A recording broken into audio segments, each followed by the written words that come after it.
তোমার পিতা জানতে পারলে আমার যে অস্থা রাখবে না মারিহুলা। না মা, আমি আমার শক্তি নিয়ে ওই সানুবান্ধার ঘাটে যাবো। আমি তোমাকে যেতে দেব না না না। তাহলে আমি আর ভাতও খাবো না, আর আপনার সঙ্গে কথা বলবো না না না। কি বলছো মারিহুলা? এরকম দুষ্টুমি করো না। আমি তো বলছি তোমাকে আমি গোসল করি, কিছু খাওয়া দাওয়া করি। আমি বলছি না আমার এই গরম জলে স্নান করবো না।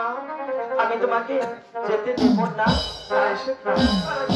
মাকে রাজি হচ্ছে না, তাহলে কিভাবে রাজি করেন না? একটু ভালোভাবে বুঝিয়ে বলি। ঠিক আছে, তাহলে দেখো তুই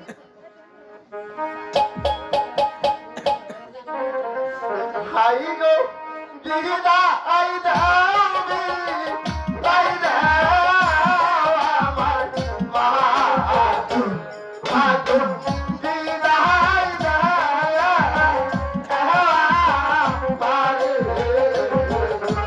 আমি তোমাকে কখনোই যেতে দেব না।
তুমি যখন এত করে বলছো আমি তোমাকে যেতে দিতে পারি।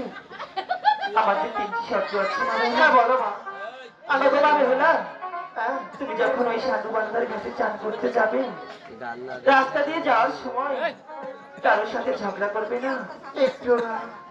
আর ওই সাধুবান্ধার ঘাটে যেয়ে তুমি বেশি জলে যেয়ে স্নান করবে না। আর 3য় শর্ত, তুমি ওই সাধুবান্ধার ঘাটে তোমার পঞ্চদাসীকে নিয়ে যাবে এবং তাড়াতাড়ি চলে আসবে। তোমার পিতার বাসাতে আসার আগে তোমাকে যেন আমি রাস্তাতে দেখতে পাই। ঠিক আছে মা, আমি যাবো আর আসবো। ঠিক আছে আমার লক্ষ্মী মা। তবে দাসী, আমার মেয়া বেহুলা কিন্তু সাঁতার জানে না, তাই নাকি রানীমা? ওকে দেখে শুনে নিয়ে যেও। ঠিক আছে রানীমা। আর দেখে শুনে নিয়ে আসো। মা, তাহলে আমার আরেকটি শর্ত আছে। কি শর্ত মা বেহুলা? আমার দাদিমা যে একটি কলসি দিয়েছে, সেই কলসিখানা আমাকে দিতে হবে। ওগো মা বেহুলা, তুমি কি জানো ওই কলসখানার মূল্য কত? কিন্তু তার থেকে বড় কথা হলো কি, তুমি আমার কাছে অনেক মূল্যবান, তাই আমি তোমাকে কলসখানা দিতে পারি। ওই কলস দ্বারা কখনো যেন ভেঙে না যায়। না, ঠিক আছে মা বেহুলা, তুমি প্রাসাদে যেয়ে আমার কাছ থেকে কলসখানা নিয়ে যাবে। বিদায় মা বেহুলা। মা। হ্যাঁ বলো। অনেকদিন পর আমরা জলের ঘাটে যাচ্ছি। হ্যাঁ সত্যি। তাহলে একটু মনে মনে একটু জলের ঘাটে যাই। বাহ, জলের ঘাটে বাজে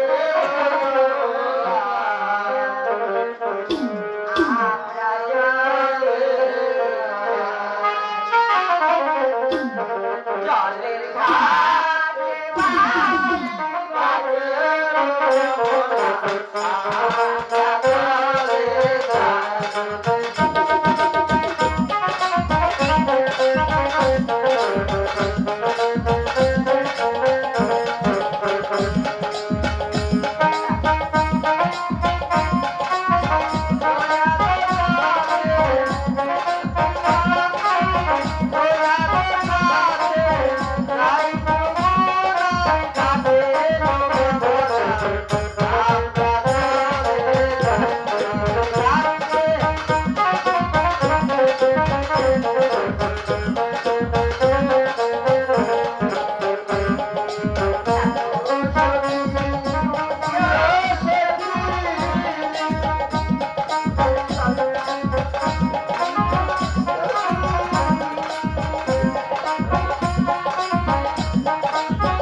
আমরা সত্যি ওই সারা বাংলা ঘাটে চলে যায়। ঠিক আছে